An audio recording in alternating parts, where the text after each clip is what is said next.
What's up, guys?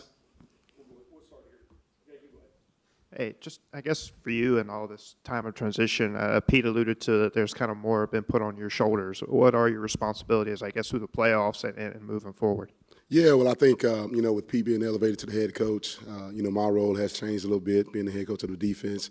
So I'm taking over the role of him for scripting for practice, meeting with the defensive staff and getting all those things ironed out so I can make life a little bit easier so Pete can drive that bus when it's game day. But that's changed just a little bit and meet with the defense a little bit more as a whole. I've taken over that role, but I've done it, a good bit throughout the season too when Pete's dealing with other things. So that's mainly the only thing that's changed.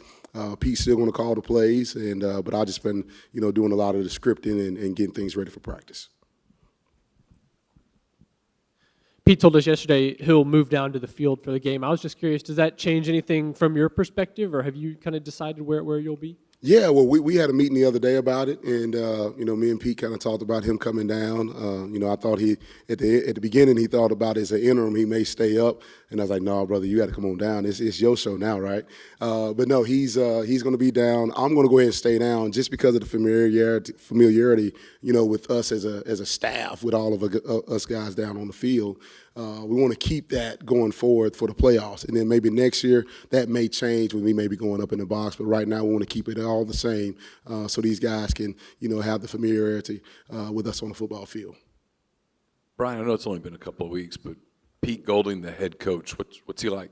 Oh, man, a dog. That's what he's like. I mean, a great guy, an unbelievable person, unbelievable human being.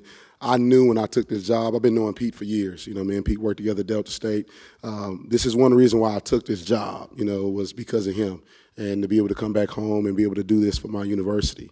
And having the opportunity to do that and knowing that it's a possibility that Lane could possibly leave and go somewhere and Pete could get elevated, I said this is a dream come true. To work with a guy that I've known, that probably the smartest football coach that I've ever worked with or ever known. It's been awesome. The kids are gravitating to him. He's doing it his way, and I think that's the only way for him to do it and just to be himself. But he's a great guy, great coach for sure.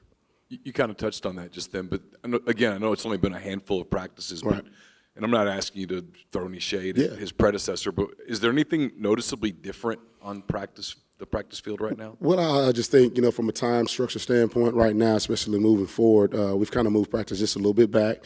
But we kept the practice more so the same, maybe have a walkthrough or two more than we had in the past. But, if it's broke, don't fix it. Don't try to fix it, right? But I think Pete's done a great job of just implementing the way that he wants to run his program, but also keeping, majority of it the same because it's been working. Who will be the eyes up in the press box for the defense? Yeah, well, we still got, most of our guys still up there, Brandon Turnage, Jay Shoup, Corey Sparkman, all those guys there. And then we'll add a couple more guys, from a veteran standpoint, at some point when we get these guys in that's, been coaching, Division I Power 4 football, that can go up in the box and be able to, help us from that standpoint, from great eyes. But a lot of stuff you're able to see from the field. It's just so easy with the iPads too. That helps. So we're not too worried about that, but we have some veteran guys that come in and be able to help us moving forward. What are your concerns with a 3-week layoff from a defensive standpoint? I know in offense is timing and all that, but what about on defense? I think just game speed, just game speed when you're looking at, the shifts and motion adjustments, how fast that happens on the football field, and just the play speed. We try to do as much good on good as we can, but nothing simulates like a game, because the adrenaline is flowing. The guys are, running and rapping and rolling and tackling and doing those things. You exert a little bit more energy. But that's the biggest thing, I think, is just the play speed of it. That's the one thing you just kind of worry about. Because we tackle in practice. So not too much worried about that, but more so worried about the play speed. You mentioned just a little bit ago Pete being one of the smartest football coaches not asking for, how you guys are going to stop Tulane, but could you help me understand what Pete does so well, or what makes him so smart? Well, I think he does a great job of thinking outside the box and understanding that, what you may see on film, you may not get. All right, so what are some things that they may do off of things that they've already done? And I think that's a big part of being a defensive coordinator. You want to try to think a step ahead, a couple of steps ahead to just try to see, all right, well, what are they going to try to do next off of this formation or off this action? That's one thing that I've learned from him, since working with him for 2 years. But he thinks outside the box, man, and always tries to stay a step ahead. But the biggest thing, he always has answers for answers. And I just like, man, you got it all in your book. He asked, what's your suggestion? I ain't got no suggestion because you know it all, right? But he's a great coach, great mind. But he understands the game inside and out and learned from one of the best in Nick Saban. And I think that's what he's been able to carry along with us here at Ole Miss. With being able to have Tulane under your belt already this season, how do you kind of evaluate the position of learning from the film, but also trying to integrate just how to improve your guys in the secondary this way around the season? Well, I think with Tulane, those guys have done a great job moving forward. Since our game, number one, they beat the ACC champion and won their conference.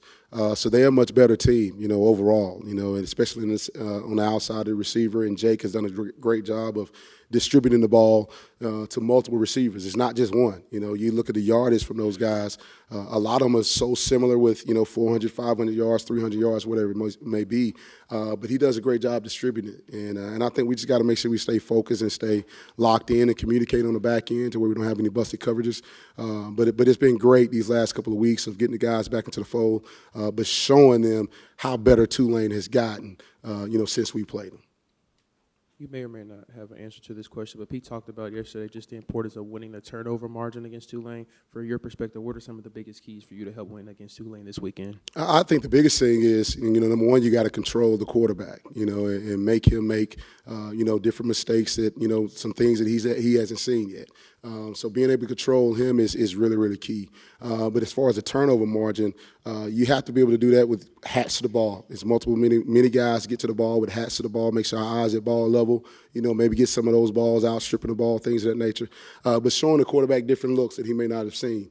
And, just trying to get him to get our guys to disguise some things where he may throw us a ball or two. But when the opportunity comes our way, we got to make sure we make them. And our guys are practicing that way, and we do turnover circuits and things of that nature. But we have to win the turnover margin in order to win this football game.